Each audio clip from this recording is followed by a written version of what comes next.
Sir की नाम मेरा नाम मनीष सैनी है और मैं इतने ਹੁਸ਼ਿਆਰਪੁਰ DC रोड ਤੇ ਬਿਲੋਂਗ ਕਰਦਾ।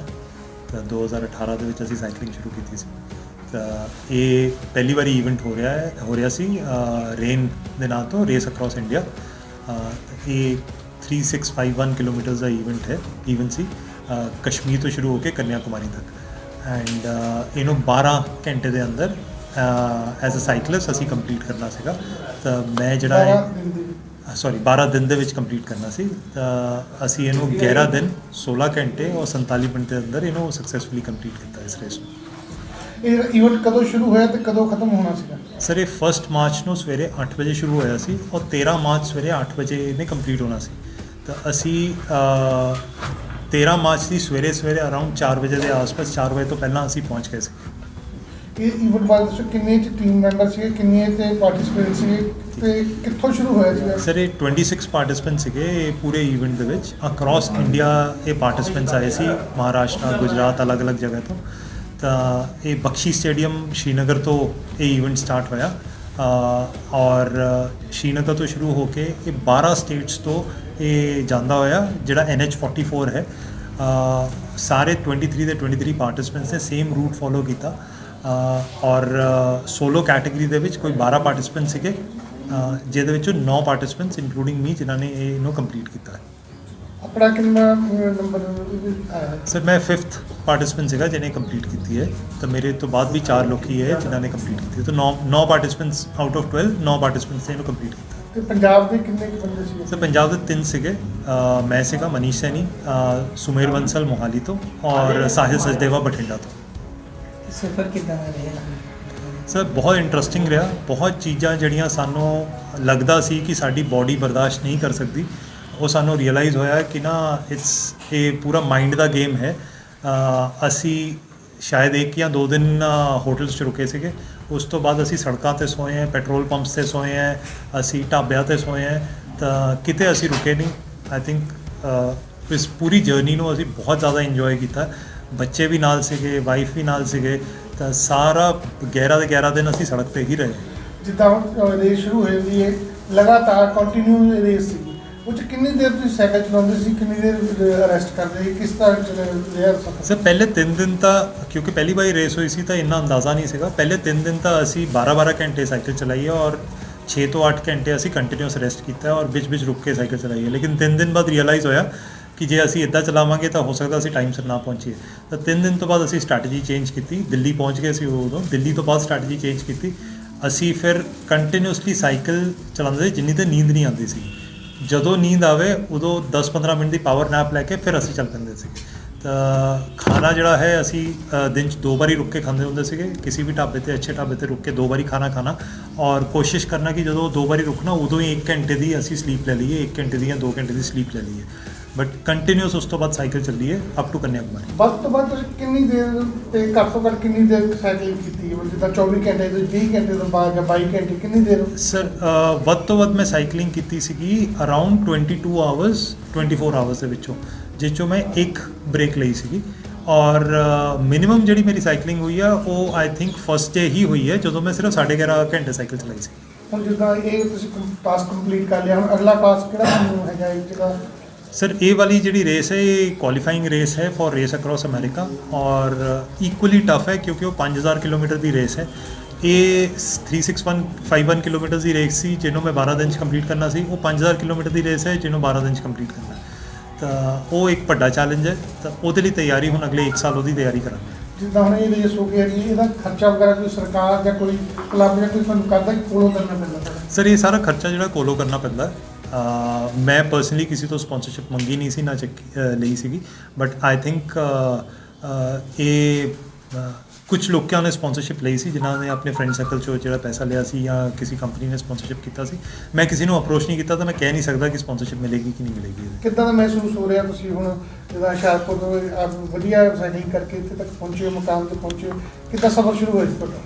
ਸਰ 2018 ਦੇ ਵਿੱਚ ਸਾਈਕਲਿੰਗ ਦੇ ਵਿੱਚ ਆਏ ਸੀ ਅਸੀਂ ਪੰਜਾਬ ਬਾਈਕਰਸ ਕਲੱਬ ਦੇ ਨਾਲ ਮਿਲ ਕੇ। ਅਭਿਸ਼ੇਕ ਕਸ਼ਯਪ ਨੇ ਸਾਨੂੰ ਇਨਸਪਾਇਰ ਕੀਤਾ ਸੀ ਸਾਈਕਲਿੰਗ ਸ਼ੁਰੂ ਕਰਨ ਦੇ ਵਿੱਚ। ਤਾਂ ਹੌਲੀ ਲੋਕਾਂ ਨੂੰ ਦੇਖ ਕੇ ਉਹਨਾਂ ਤੋਂ ਇਨਸਪਾਇਰ ਹੋ ਕੇ ਹੁਸ਼ਿਆਰਪੁਰ ਦੀ ਸਾਈਕਲਿੰਗ ਨੂੰ ਥੋੜ੍ਹਾ ਜਿਹਾ ਅੱਗੇ ਲੈ ਕੇ ਗਏ। ਜਿੱਦਾਂ ਜਿੱਦਾਂ ਟ੍ਰੇਨਿੰਗ ਚੱਲਦੀ ਗਈ, ਜਿੱਦਾਂ ਜਿੱਦਾਂ ਸਾਨੂੰ ਰੀਅਲਾਈਜ਼ ਹੋਇਆ ਸਾਈਕਲਿੰਗ ਦੇ ਵਿੱਚ ਹੋਰ ਚੀਜ਼ਾਂ ਕੀਤੀਆਂ ਜਾ ਸਕਦੀਆਂ। ਬਰੇਵੇਜ਼ ਕੀਤੀਆਂ, 200-300 ਕਿਲੋਮੀਟਰ ਦੀ ਕੀਤੀ। ਸ਼ਿਵਾਲਿਕ ਸਿਗਨੇਚਰ ਰੇਸ ਪੰਜਾਬ 'ਚ ਹੁੰਦੀ ਹੈ 650 ਕਿਲੋਮੀਟਰ ਦੀ, ਉਹ ਅਸੀਂ ਕੰਪਲੀਟ ਕੀਤੀ। ਤਾਂ ਰੀਅਲਾਈਜ਼ ਹੋਇਆ ਕਿ ਨਾ ਇਹ ਵੀ ਇਸ ਤੋਂ ਵੱਡੀ ਵੀ ਜੇ ਕੋਈ ਰੇਸ ਹੋਵੇ ਤਾਂ ਉਹਨੂੰ ਕਰਨਾ ਚਾਹੀਦਾ। ਅਤੇ ਇੰਡੀਆ ਦੇ ਵਿੱਚ ਕਿਉਂਕਿ ਪਹਿਲੀ ਵਾਰੀ ਰੇਸ ਹੋ ਰਹੀ ਸੀ ਤਾਂ I wanted to be part of this first edition. ਤਾਂ ਬਹੁਤ ਇੰਟਰਸਟਿੰਗ ਐਕਸਪੀਰੀਅੰਸ ਸੀਗਾ। ਆਈ ਥਿੰਕ ਮੈਨੂੰ ਲੱਗਦਾ ਹੈ ਕਿ ਹੁਸ਼ਿਆਰਪੁਰ ਦੀ ਜਿਹੜੀ ਸਾਈਕਲਿੰਗ ਕਮਿਊਨਿਟੀ ਹੈ ਬਹੁਤ ਵੱਡੀ ਹੈ।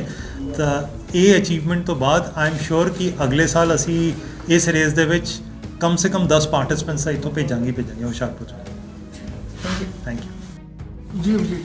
ਜਿਹੜੀ ਰੇਸ ਹੋਈ ਹੈ ਇਹਦੇ ਬਾਰੇ ਤੁਸੀਂ ਬਰੀਫ ਥੋੜ੍ਹਾ ਕਰ ਦਿਓ, ਕੀ ਬੈਨੀਫਿਟ ਰਹਿੰਦੇ ਨੇ, ਕਿ ਕੀ ਚੀਜ਼ ਹੁੰਦੀ ਹੈ? ਜੀ ਦੇਖੋ ਜੀ, ਜਿਹੜੀ ਰੇਸ ਅਕ੍ਰੋਸ ਇੰਡੀਆ ਹੋਈ ਹੈ, ਇਹ ਇੰਡੀਆ 'ਚ ਪਹਿਲੀ ਵਾਰ ਹੋਈ ਹੈ। ਜਿਹੜੀ ਕਿ ਰੇਸ ਕਸ਼ਮੀਰ ਤੋਂ ਲੈ ਕੇ ਕੰਨਿਆਕੁਮਾਰੀ ਤੱਕ ਹੋਈ ਹੈ। ਇਹਨੂੰ ਡਾਕਟਰ ਅਮਿਤ ਸਮਰਥ ਜਿਹੜੇ ਕਿ 16 ਟਾਈਮ ਆਇਰਨ ਮੈਨ ਨੇ, ਉਹਨਾਂ ਨੇ ਇਸ ਰੇਸ ਨੂੰ ਕੰਡਕਟ ਕਰਵਾਇਆ, ਆਰਗੇਨਾਈਜ਼ ਕਰਵਾਇਆ। ਔਰ ਇਹ ਇੰਡੀਆ 'ਚ ਸਭ ਤੋਂ ਲੰਬੀ ਰੇਸ ਔਰ ਏਸ਼ੀਆ ਦੀ ਸਭ ਤੋਂ ਲੰਬੀ ਰੇਸ ਮੰਨੀ ਗਈ ਹੈ। ਇਹ ਰੇਸ ਜਿਹੜੀ ਹੈ, ਇਸ ਰੇਸ ਅਕ੍ਰੋਸ ਅਮਰੀਕਾ ਦਾ ਕੁਆਲੀਫਾਇਰ ਹੈ, ਜਿਹਦੇ ਵਿੱਚ ਕਿ ਜੋ ਬੰਦਾ ਇਸ ਰੇਸ ਨੂੰ ਪੂਰੇ ਨਿਯਮ ਔਰ ਟਾਈਮ ਦੇ ਵਿੱਚ ਪੂਰਾ ਕਰਦਾ ਹੈ, ਉਹਨੂੰ ਰੇਸ ਅਕ੍ਰੋਸ ਅਮਰੀਕਾ ਦੇ ਲਈ ਅਗਲੇ 2 ਸਾਲਾਂ 'ਚ ਉਹ ਅਟੈਂਪਟ ਕਰ ਸਕਦਾ ਹੈ। ਇਸ ਰੇਸ ਨੂੰ ਕਰਨ ਦਾ ਸਭ ਤੋਂ ਵੱਡਾ ਔਰ ਇਸ ਤੋਂ ਜਿਹੜੀ ਸਭ ਤੋਂ ਵੱਡੀ ਚੀਜ਼ ਸਾਨੂੰ ਮਿਲ ਸਕਦੀ ਹੈ, ਸਾਡੀ ਕਮਿਊਨਿਟੀ ਨੂੰ ਮਿਲ ਸਕਦੀ ਹੈ, ਉਹ ਇਹ ਹੈ ਕਿ ਇਹਦੇ ਨਾਲ ਇੱਕ ਰੇਸਿੰਗ ਦਾ ਔਰ ਇੱਕ ਪ੍ਰੋਫੈਸ਼ਨਲ ਰੇਸਿੰਗ ਦਾ ਇੱਥੇ ਕਲਚਰ ਡਿਵੈਲਪ ਹੋ ਸਕਦਾ ਹੈ। ਔਰ ਉਹਦੇ ਲਈ ਬਹੁਤ ਵੱਡੀ ਹੈਲਪ ਹੋਏਗੀ ਔਰ ਲੋਕਾਂ ਨੂੰ ਇਸ ਤੋਂ ਇੰਸਪੀਰੇਸ਼ਨ ਵੀ ਮਿਲੇਗੀ। ਔਰ ਸਭ ਤੋਂ ਵੱਡੀ ਗੱਲ ਹੈ ਕਿ ਇੱਕ ਸਾਈਕਲਿੰਗ ਦਾ ਜੋ এনवायरमेंट ਹੈ ਉਹ ਡਿਵੈਲਪ ਹੋਏਗਾ। ਅੱਜ ਮੈਨੂੰ ਬੜਾ ਪ੍ਰਾਊਡ ਫੀਲ ਹੋ ਰਿਹਾ ਕਿ ਇੱਕ ਕਪਲ ਨੇ ਸਾਡੇ ਨਾਲ ਜਰਨੀ ਸ਼ੁਰੂ ਕੀਤੀ ਸੀਗੀ ਔਰ ਹੁਣ ਪੂਰਾ ਦਾ ਪੂਰਾ ਇੱਕ ਵ੍ਰਿਕਸ਼ ਬਣ ਕੇ ਇੱਕ ਫੈਮਿਲੀ ਇਹਦੇ ਵਿੱਚ ਨਿਕਲ ਕੇ ਆਈ ਹੈ। ਔਰ ਇਸ ਤੋਂ ਵੱਡੀ ਚੀਜ਼ ਤਾਂ ਕੋਈ ਹੋ ਨਹੀਂ ਸਕਦੀ। ਲੱਗਦਾ ਨਹੀਂ ਪਿਛਲੇ ਇਹ ਸਮੇਂ ਤੋਂ ਹੁਣ ਅੱਜ ਦੇ ਸਮੇਂ ਤੱਕ ਪਹਿਲਾਂ ਸਾਈਕਲਿੰਗ ਨੂੰ ਮੰਨਿਆ ਨਹੀਂ, ਚੰਗਾ ਨਹੀਂ ਮੰਨਿਆ ਜਾਂਦਾ, ਲੋਕੀ ਵੈਸੇ ਬੰਦ ਕਰ ਰਹੇ ਸੀਗੇ। ਜਦੋਂ ਦਾ ਤੁਸੀਂ ਪੰਜਾਬ ਬਾਈਕਰ ਕਲੱਬ ਬਣਾਇਆ ਤਾਂ ਉਸ ਤੋਂ ਬਾਅਦ ਸਾਈਕਲਿੰਗ ਬਾਰੇ ਕਾਫੀ ਪ੍ਰਮੋਟ ਕੀਤਾ, ਕਾਫੀ ਲੋਕ ਇਸ ਵਿੱਚ ਆ ਰਹੇ ਨੇ। ਸਰ ਦੇਖੋ, ਪੰਜਾਬ ਬਾਈਕਰ ਕਲੱਬ ਬਣਾਉਣ ਦਾ ਮੇਨ ਮਕਸਦ ਇਹੀ ਸੀਗਾ ਕਿ ਅਸੀਂ ਸਾਈਕਲਿੰਗ ਨੂੰ ਡਿਵੈਲਪ ਕਰੀਏ। ਸਾਈਕਲਿੰਗ ਸਿਰਫ ਸਾਈਕਲ ਨਹੀਂ ਹੈ, ਸਾਈਕਲ ਚਲਾਉਣਾ ਨਹੀਂ ਹੈ, ਸਾਈਕਲ ਚਲਾਉਣ ਦਾ ਸਹੀ ਵਿਧੀ ਕੀ ਹੈ ਉਹ ਮੇਨ ਚੀਜ਼ ਹੈ। ਤੁਸੀਂ ਸਾਈਕਲ ਕਿਤੋਂ ਵੀ ਲਓ, ਕੋਈ ਵੀ ਲਓ, ਲੇਕਿਨ ਜੇ ਤੁਸੀਂ ਪ੍ਰੋਪਰ ਆਪਣੇ ਹਾਈਟ ਔਰ ਆਪਣੇ ਸਹੀ ਤਰੀਕੇ ਨਾਲ ਸਾਈਕਲ ਨੂੰ ਨਹੀਂ ਚਲਾ ਰਹੇ ਤਾਂ ਤੁਹਾਨੂੰ ਸਾਈਕਲਿੰਗ 'ਚ ਕਦੀ ਮਜ਼ਾ ਨਹੀਂ ਆਏਗਾ। ਉਹਦਾ ਮੈਂ ਇੱਕ ਛੋਟਾ ਜਿਹਾ ਉਦਾਹਰਣ ਦੇਣਾ।